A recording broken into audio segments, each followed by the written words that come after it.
NPO के अंदर एक क्वेश्चन ऐसा भी दिया गया है जिसके अंदर हमारी डेप्रिसिएशन कैलकुलेशन और अगर एसेट बेची गई है तो उसके ऊपर प्रॉफिट और लॉस का कैलकुलेशन कैसे कैलकुलेट किया जाता है। ये क्वेश्चन हमें दिया गया है जिसके अंदर हमें बनाना है फर्नीचर अकाउंट। फर्नीचर अकाउंट बनाना है 31 मार्च 2022 तक का, यानी 21-22 फाइनेंशियल ईयर का।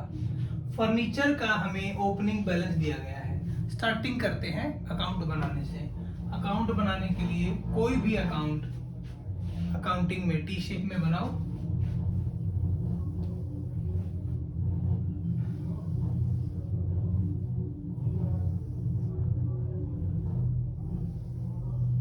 ठीक है, इसके ऊपर लिखो फर्नीचर अकाउंट। Furniture account. अब ये जो है ओपनिंग बैलेंस दिया गया है फर्नीचर का। फर्नीचर एक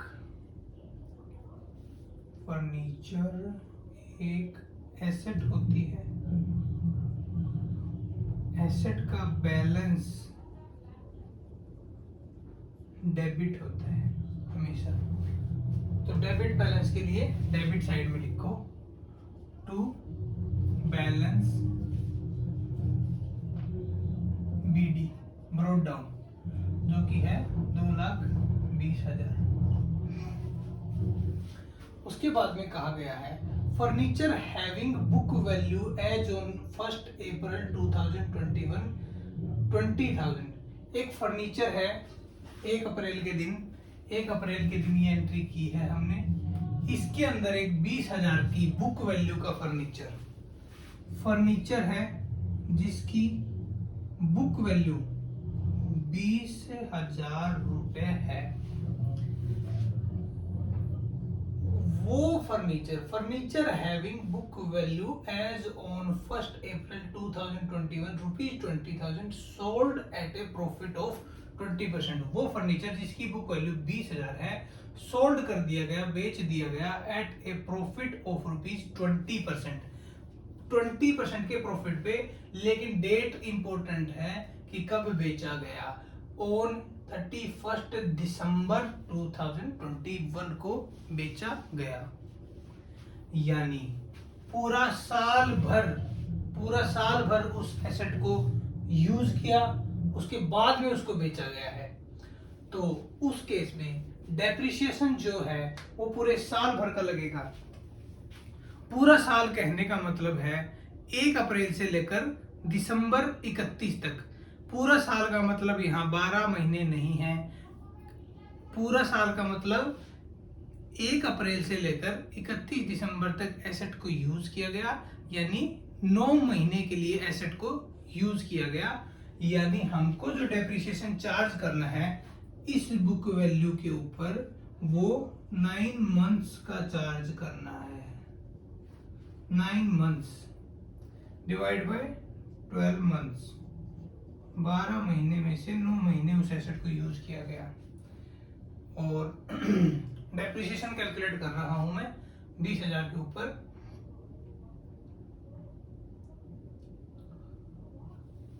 पूरा जो डेप्रिसिएशन चार्ज हुआ है उसके ऊपर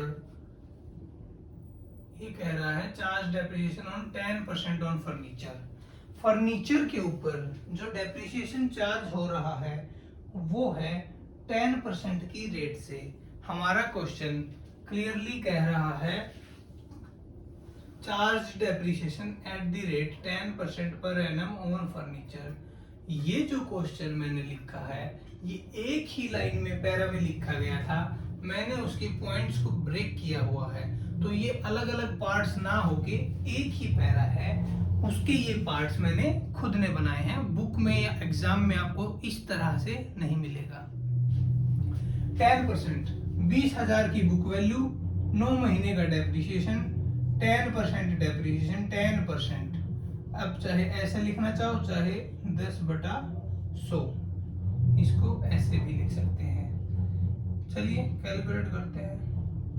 0 0 0 0 3 3 9 3 चौका का 12, 4, 20, 1500 रुपए इसका डेप्रिसिएशन आया है।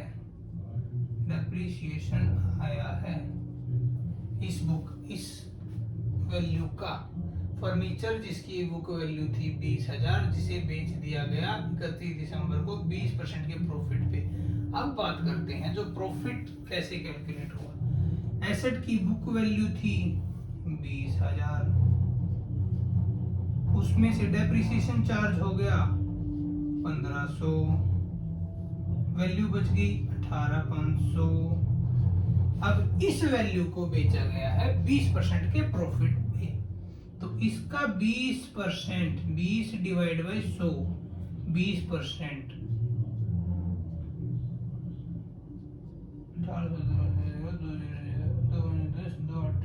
17,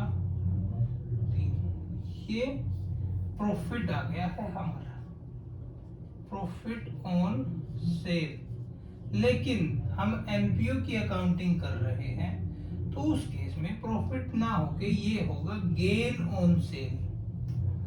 ठीक है, तो मैं इसको लिख सकता हूं टू गेन ऑन सेल 31 दिसंबर 21, और यहां पर चार्ज करो डेप्रिसिएशन। इसकी जर्नल एंट्री भी बना के दिखाता हूं आपको, ताकि ट्रांसफर आपको समझ में आ जाए। डेप्रिसिएशन और बाय बैंक पैसा कितना मिला होगा, 20,000 की वैल्यू थी, 1500 डेप्रिसिएशन लग गया, 3700 रुपए के प्रॉफिट पे बेचा है, तो यानी कि 18,500 आफ्टर डेप्रिसिएशन अमाउंट आया था। तो इसमें अगर मैं 3700 रुपया जोड़ दूं तो ये मेरा सेल प्राइस आ जाएगा।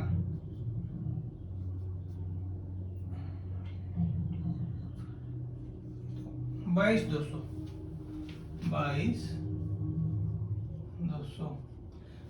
दो सौ हमारा आ गया सेल प्राइस, और प्रॉफिट आ गया 3700।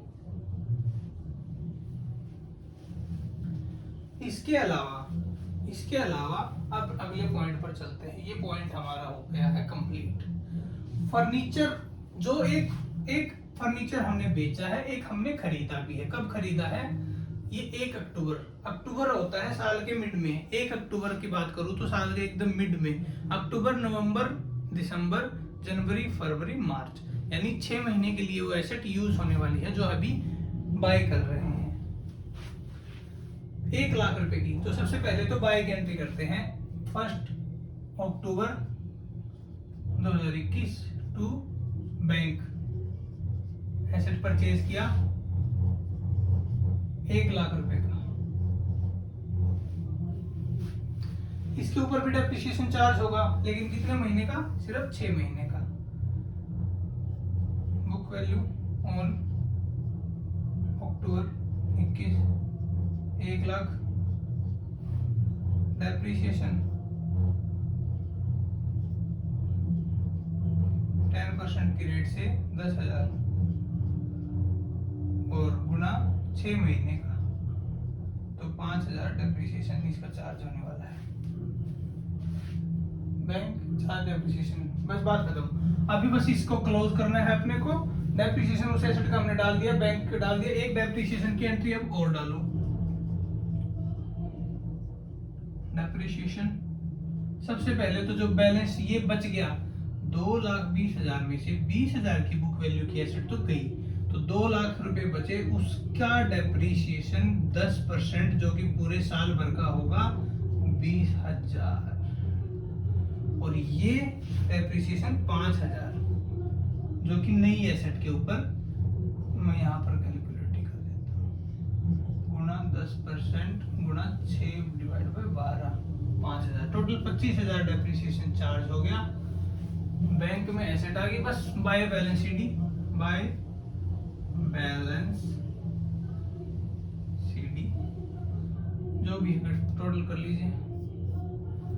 220, 320, 320, 323,700, 323,700 में से 1,500 गए और इसको टोटल करूँ तो 700, 23,700, 23,700 ये लेस हो जाएंगे तो 3 लाख में से 2,75,000 आपका बैलेंस सीडी आ गया।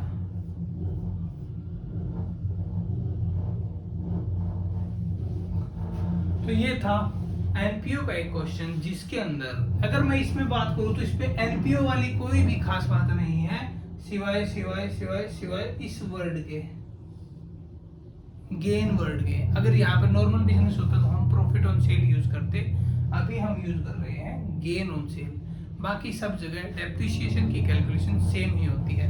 लेकिन अगर मैं बात करूं, मैंने कहा था कि मैं एंट्री समझाने वाला हूं। जब ये जो सेल हुई है ना, इसकी एंट्री की बात कर लेता हूं। सबसे पहले फर्नीचर बिका है, फर्नीचर बिका है, बैंक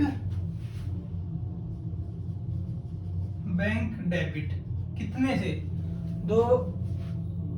22,200 से,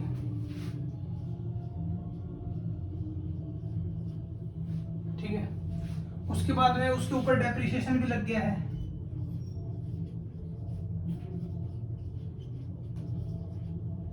1,500 का। 2 एसेट कितने की कम हो गई, एसेट यानी फर्नीचर 20,000, और गेन कितना हो गया, 2 gain on sale which is 3,700। तो ये इसकी जर्नल एंट्री बनेगी। इसमें कुछ भी मतलब अलग नहीं है, इतने का बिका था। इसमें बुक वैल्यू में से डेप्रिसिएशन घटाएं तो ये प्रॉफिट ऐड हो गया, वो अमाउंट हमें मिली थी, जो कि ये कैलकुलेशन है 22, ये इसकी कैलकुलेशन आ रही है 22,200 की। डेप्रिसिएशन की कैलकुलेशन ये रही, और एसेट की बताई रखा है हमको क्वेश्चन में, ये रहा, और 3700 का प्रॉफिट हमने कैलकुलेट किया, ये रहा। चलो, thanks a lot, bye bye.